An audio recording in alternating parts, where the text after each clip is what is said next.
There was a time when the people making the biggest decisions inside car companies were not marketing departments, financial analysts, or accountants. They were engineers, and when engineers were given freedom, incredible things happened. Cars became faster, more ambitious, more exciting, and sometimes completely irrational. The BMW E30 M3 and the Mercedes-Benz 190e 16-valve are perfect examples of that era. Today, both cars are icons. Collectors fight over them. Prices continue to climb. Entire generations of enthusiasts dream about owning one. But the truth is that neither car was originally intended to become a collector's item. They were built for war. Not a war fought in showrooms. A war fought on racetracks. And for a brief moment in automotive history, winning mattered more than profit. To understand how we got these legends, we have to go back to the late 1970s. The automotive industry was changing rapidly. The oil crisis had damaged the performance car market. Fuel economy became a priority. Governments introduced stricter regulations. Many manufacturers abandoned ambitious performance projects entirely. The future appeared to belong to practical transportation rather than exciting automobiles. Yet in Germany, two companies refused to accept that future: BMW and Mercedes-Benz. Although both brands sold premium vehicles, they represented completely different philosophies. BMW built its reputation around driving pleasure. The company marketed itself as the ultimate driving machine. Mercedes-Benz focused on engineering quality, comfort, durability, and prestige. Both companies were successful. Both were respected. But neither wanted to remain second best. As the 1980s began, competition between the two brands intensified dramatically. Each company wanted dominance, not just in sales, not just in reputation, but in motorsport, because motorsport still mattered. Winning races meant proving technical superiority, and technical superiority sold cars. The problem was that racing regulations were becoming increasingly complicated. Manufacturers could no longer build pure race cars without restrictions. Many championships required homologation. That single word would change automotive history forever. Homologation rules stated that race cars had to be based on production vehicles. Manufacturers needed to build thousands of road-going examples before entering competition. This requirement was supposed to keep racing affordable. Instead, it encouraged manufacturers to create some of the most extreme road cars ever built. Mercedes decided to make the first move. The company had been developing a new compact luxury sedan called the W201. Internally, the project represented one of the most expensive development programs in Mercedes history. Engineers wanted the car to redefine what a compact executive sedan could be. The result became known as the Mercedes-Benz 190e. At first glance, the car looked conservative, elegant, understated, typically Mercedes. But beneath the surface, it was packed with advanced engineering. The suspension design was revolutionary. Ride quality was exceptional. Build quality set new standards.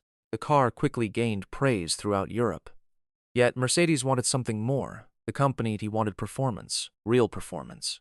Not simply a sporty appearance package, not slightly stiffer suspension, not decorative badges, a genuine performance machine. To achieve this goal, Mercedes partnered with Cosworth. That decision would change everything. Cosworth had earned a reputation for engineering excellence. The British company knew how to extract extraordinary performance from engines. Working together, Mercedes and Cosworth transformed the ordinary 2.3-liter engine into something special. The new 16-valve cylinder head dramatically improved breathing. Power increased significantly. The engine loved revs, and suddenly the conservative 190e became a serious performance car. The result was the Mercedes-Benz 190e 2.316. It wasn't flashy. It wasn't outrageous, but it was fast, very fast, and more importantly, it gave Mercedes a platform for motorsport competition. To showcase the car, Mercedes organized a special event in 1984. The location was Nürburgring. The occasion was the opening of the circuit's new Grand Prix layout. The participants included some of the greatest racing talents in the world: Niki Lauda, James Hunt, Keke Rosberg, Alain Prost, and a relatively unknown young Brazilian named Ayrton Senna. Every driver received an identical Mercedes 190e 2.316. The race was intended to be a marketing event. Instead, it became history. Senna dominated. Against world champions, against established stars, against drivers with vastly more experience. The victory announced his arrival to the world, and it gave the 190e instant credibility. Mercedes had created something special. But across Germany, BMW was paying very close attention, and BMW had no intention of losing. The company already possessed a strong motorsport heritage. BMW Motorsport had achieved considerable success throughout the 1970s. The legendary BMW M1 had demonstrated what the division could accomplish. But now Mercedes was entering BMW's territory. BMW needed a response, not a good response, a perfect response. The answer became the E30 M3. Unlike Mercedes, BMW approached the project with a singular focus: racing. Everything about the M3 existed for racing. The bodywork wasn't designed primarily for style. It was designed for aerodynamics. The wider fenders improved stability. The revised rear window improved airflow. The redesigned trunk reduced lift. Even today, decades later, the M3 looks purposeful because every design element serves a function. Under the hood sat the S14 engine, one of the greatest four-cylinder engines ever produced. BMW engineers could have used a six-cylinder power plant. Instead, they developed a lightweight, high-revving four-cylinder optimized specifically for motorsport. The engine loved operating near redline. Throttle response was immediate. Power delivery felt alive. Drivers had to work for performance. And that made the car unforgettable. When the M3 arrived in 1986, enthusiasts immediately recognized its potential. This wasn't simply another sports sedan. It was a road-legal race car. BMW had essentially taken its racing ambitions and given them license plates. The rivalry was now fully underway. Mercedes continued developing the 190e. BMW continued refining the M3. Each company pushed harder. Each company spent more money. Each company forced the other to respond. And this is where the title of this story becomes important, because none of this made financial sense. The accountants almost certainly hated these projects. Development costs were enormous. Production numbers were relatively low. Profit margins were uncertain, yet executives continued approving budgets. Why? Because winning mattered. For both manufacturers, losing to the other was unacceptable. The racetrack became the ultimate proving ground, and nowhere was the rivalry more intense than the Deutsche Tourenwagen Meisterschaft, DTM. The championship would become one of the most exciting touring car series ever created. Crowds packed grandstands, manufacturers invested heavily, drivers pushed machines to their limits, and the BMW M3 quickly established itself as a dominant force. The statistics remain astonishing. The E30 M3 won championships across Europe. It conquered Germany. It succeeded in Britain, Australia, Italy. Wherever touring car racing existed, the M3 became a threat. Some historians consider it the most successful touring car in motorsport history. That success wasn't accidental. BMW designed the car specifically to dominate under Group A regulations. Every engineering decision supported that objective. Weight distribution, aerodynamics, engine characteristics, everything worked together. Mercedes refused to surrender. The company responded with increasingly advanced versions of the 190e. The 2.316 evolved into the 2.516. Performance improved, handling sharpened, technology advanced. Then came the Evolution models, and suddenly things became truly serious. The Evolution versions looked almost outrageous. Large spoilers appeared. Aggressive aerodynamic components transformed the car's appearance. Yet none of these features existed for aesthetics. Engineers demanded them. Downforce mattered, cooling mattered, performance mattered. The Evolution 2 remains one of the most iconic homologation specials ever produced. Its enormous rear wing shocked people. Even today it looks aggressive. At the time it looked almost absurd. But every surface served a purpose, and that's what made the era special. Function always came first. Modern performance cars are often shaped by marketing requirements, customer surveys, cost analysis, global regulations. The homologation specials of the 1980s were shaped by competition. If engineers needed a larger wing, they got a larger wing. If they needed wider fenders, they built wider fenders. The goal wasn't mass market appeal, the goal was winning. This philosophy created unforgettable machines. As the rivalry intensified, both cars gained devoted followings. BMW enthusiasts praised the M3's precision. Mercedes supporters admired the 190e's stability and sophistication. Arguments erupted everywhere. Magazines compared lap times. Owners defended their favorite brand. Motorsport fans chose sides, and the competition only increased interest.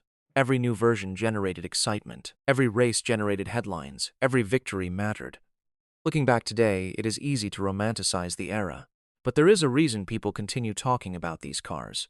They represent something increasingly rare. They represent passion overcoming logic. From a purely financial perspective, neither project was ideal. Both required enormous investment, both involved substantial risk, both targeted relatively small audiences, yet they happened anyway, because the people running these programs believed in engineering excellence.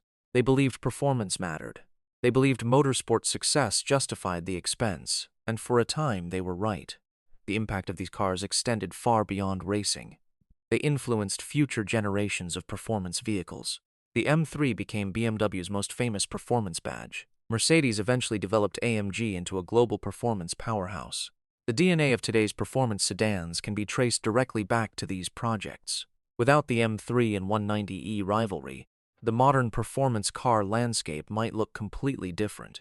Yet despite all technological progress, many enthusiasts still prefer these older machines. Why? Because they feel mechanical, honest, authentic. There are no complex driving modes, no artificial engine sounds, no massive touchscreens dominating the dashboard, just engines, steering wheels, pedals, and drivers. Success depended on skill. Mistakes carried consequences. The experience felt real. Modern cars are unquestionably faster. A current sports sedan would outperform both vehicles in almost every measurable category: acceleration, braking, cornering. Technology has moved forward dramatically, yet numbers don't tell the whole story. Emotion matters, character matters, connection matters, and that is where these cars remain special. Every drive feels meaningful, every shift feels earned, every corner feels alive. They remind us of a different era. An era when companies occasionally built cars because they wanted to prove something rather than maximize profits. An era when racing directly influenced road cars. An era when engineers possessed extraordinary influence. Today, the E30 M3 and Mercedes 190e 16-valve have become rolling pieces of automotive history. Their values continue rising. Their stories continue inspiring enthusiasts, and their rivalry remains one of the greatest battles the automotive world has ever witnessed. Not because one car completely destroyed the other, not because one company permanently defeated its rival, but because the competition pushed both manufacturers to greatness. Each car became better because the other existed. Each engineering breakthrough forced a response. Each victory inspired innovation, and the result was extraordinary. Two legendary machines, two different philosophies, one unforgettable rivalry. The BMW E30 M3 and Mercedes-Benz 190e were born during a brief moment when engineering ambition stood above financial caution, a moment when companies chased perfection instead of efficiency, a moment when winning mattered more than quarterly reports. Those years are gone now. The industry has changed. The priorities have changed. The people making decisions have changed. But the cars remain, and every time an E30 M3 screams toward Redline or a 190e Evolution 2 appears at a car show, we're reminded of a remarkable period in automotive history. The years when engineers beat accountants, and everyone who loves cars benefited because of it.